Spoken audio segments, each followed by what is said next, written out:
साल 2009 थिएटर में एक फिल्म आती है और पूरे देश का एजुकेशन सिस्टम हिल जाता है। नाम था थ्री इडियट्स। हम सब ने रेंचो यानी फुंगसुक वांगडू की वो जादुई कहानी देखी जो डिग्रियों के पीछे नहीं सिर्फ ज्ञान के पीछे भागता था। और फिल्म खत्म होते ही पूरे देश में एक ही नाम गूंजने लगा, सोनम वांगचुक। सबने मान लिया था कि आमिर खान का वो जीनियस कैरेक्टर इसी एक इंसान की परछाई है। लेकिन क्या होगा अगर मैं आपसे कहूँ कि ये सबसे बड़ा झूठ था? क्या होगा अगर हकीकत ये है कि जिस फुनसुक वांगडू को आप एक साइंटिस्ट, एक इनोवेटर मानते रहे, वो असल में कोई एक इंसान है ही नहीं। और जिस सोनम वांगचुक को इस किरदार का गॉडफादर कहा गया, उनकी अपनी असलियत, उनकी अपनी कंट्रोवर्सीज फिल्म की कहानी से कोसों दूर है। आज के इस वीडियो में हम बॉलीवुड के उस सबसे बड़े पर्दे को उठाएंगे जिसे पिछले 17 सालों से छिपा कर रखा गया था। वैसे कहा तो ये भी जाता है कि ये फिल्म चेतन भगत की नॉवेल 5 पॉइंट समवन पर बेस्ड थी और चेतन भगत ने यह भी कहा था कि उन्हें इसका क्रेडिट नहीं दिया गया। लेकिन डायरेक्टर राजकुमार हिरानी, प्रोड्यूसर विधु विनोद चोपड़ा और आमिर खान ने यह साफ कर दिया था कि ये फिल्म चेतन भगत की नॉवेल पर नहीं बनी। अब जानते हैं कि ये फिल्म किन रियल लाइफ कैरेक्टर्स पर बनी थी। तो चलिए एक एक करके उन चेहरों से नकाब हटाते हैं जिन्होंने मिलकर रेंचो को जन्म दिया था। फिल्म का वो सबसे बड़ा ट्विस्ट याद है जब पता चलता है कि रेंचो असल में अमीर चांचड़ नहीं बल्कि उनके माली का बेटा फुनसुक वांगडू है, जो सिर्फ पढ़ाई के लिए किसी और के नाम पर कॉलेज आ गया था। ये कोई फिल्मी फिक्शन नहीं था। डायरेक्टर राजकुमार हिरानी ने खुद एक इंटरव्यू में कबूल किया था कि जब वो FTII में पढ़ रहे थे तो वहाँ एक ऐसा स्टूडेंट था जो फिल्म मेकिंग सीखना चाहता था, लेकिन उसे एडमिशन नहीं मिला। लेकिन वहीं उसके एक दोस्त का एडमिशन हो गया, लेकिन उसके दोस्त के पिता ने उसे जाने नहीं दिया। बस फिर क्या था, उस लड़के ने अपनी दोस्त की पहचान का इस्तेमाल किया और पूरे 3 साल तक बिना किसी के पकड़े गए दोस्त की जगह फिल्म मेकिंग की पढ़ाई की। लेकिन जब ग्रेजुएशन पर सच सामने आया और लोगों ने कहा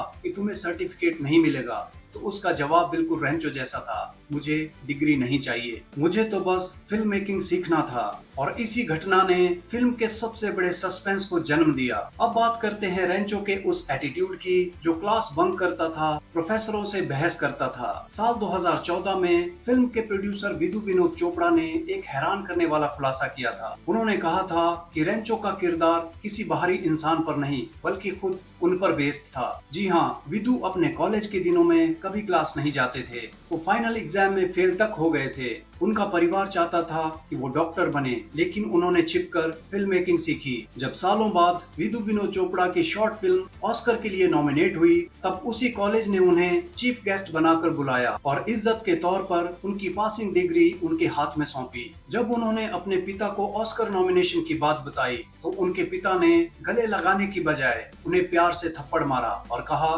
तुमने मुझे बेवकूफ बनाया। बिल्कुल वही सीन जो हमने फिल्म में देखा था। अब आप सोच रहे होंगे कि अगर कहानी इन लोगों की थी तो फुनसुक वांगडू जैसा अनोखा लद्दाखी नाम कहां से आया? इसका जवाब भी छुपा है विधु विनोद चोपड़ा के पास्ट में। कॉलेज के दिनों में उनके एक लद्दाखी क्लासमेट फ्रेंड थे जिनका नाम था फुनसुक। विधु उसे फुनसुक लद्दाखी कहकर पुकारते थे। विधु को वो नाम इतना पसंद था कि उन्होंने आमिर खान के कैरेक्टर को अमर बनाने के लिए अपने दोस्त का नाम उधार ले लिया।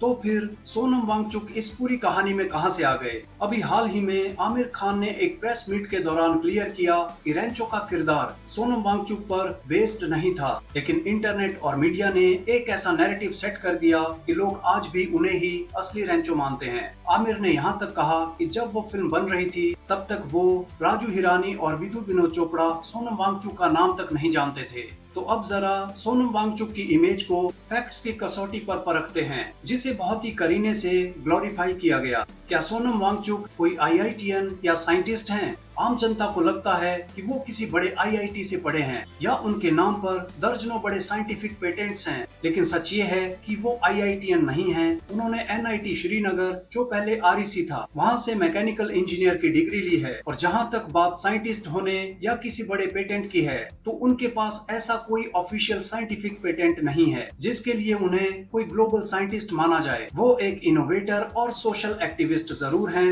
लेकिन साइंटिस्ट की इमेज एक मिथ है। अब आते हैं आई स्तूप पर, जिसे आई स्तूपा भी कहा जाता है। क्या ये उनका अपना आइडिया था? लद्दाख में पानी की कमी को दूर करने के लिए आई स्तूप के लिए सोनम वांगचुक को दुनिया भर में खूब वाहवाही मिली, लेकिन इतिहास के पन्ने कुछ और कहते हैं। लद्दाख में आर्टिफिशियल ग्लेशियर बनाने की तकनीक को सबसे पहले खोजा और सिखाया था पद्मश्री विनर चेवांग नॉरफेल ने, जिन्हें असली आइसमैन ऑफ इंडिया कहा जाता है। सोनम वांगचुक ने उसी पुराने आइडिया को सिर्फ एक नया वर्टिकल शेप यानी कोन शेप दिया और उसे मॉडर्न तरीके से प्रमोट किया, यानी बुनियाद किसी और थी और इमारत पर नाम किसी और का चमका। वहीं सोनम वांगचुक की यूनिवर्सिटी और सर्टिफिकेशन का भी एक बड़ा विवाद है। सोनम वांगचुक ने सैकमॉल यानी student educational and cultural movement of Ladakh और बाद में HIAL यानी Himalayan institute of alternative Ladakh जैसे संस्थानों की शुरुआत की। इसे एक क्रांतिकारी यूनिवर्सिटी के रूप में दिखाया गया, लेकिन कानूनी तौर पर ये एक पारंपरिक UGC रिकॉग्नाइज्ड यूनिवर्सिटी नहीं है, जिसके सर्टिफिकेशन को लेकर बार बार सवाल उठते रहे हैं।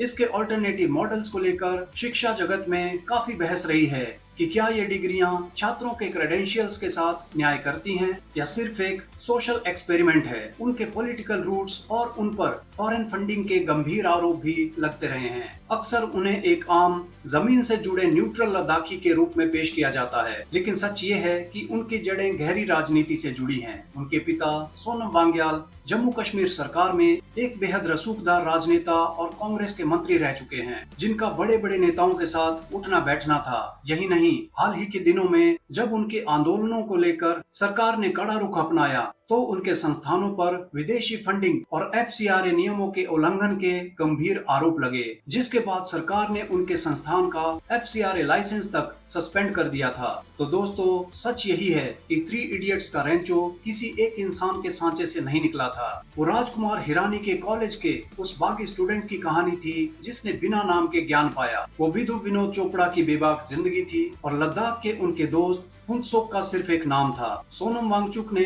लद्दाख के लिए काम जरूर किया है, लेकिन उनके चारों तरफ जो रेंचो का एक अभेद्य और जादुई आभामंडल यानी मिथ तैयार किया गया है, उसकी हकीकत राजनीति, विवादों और आधे अधूरे सच से भरी पड़ी है। सिनेमा हमें जो दिखाता है वो एक खूबसूरत सपना होता है, लेकिन जब हकीकत का सूरज उगता है तो बड़े से बड़े ग्लेशियर भी पिघलने लगते हैं। वीडियो पसंद आई हो तो लाइक, शेयर और चैनल को सब्सक्राइब जरूर करें। मिलते हैं अगले वीडियो में, तब तक के लिए नमस्कार।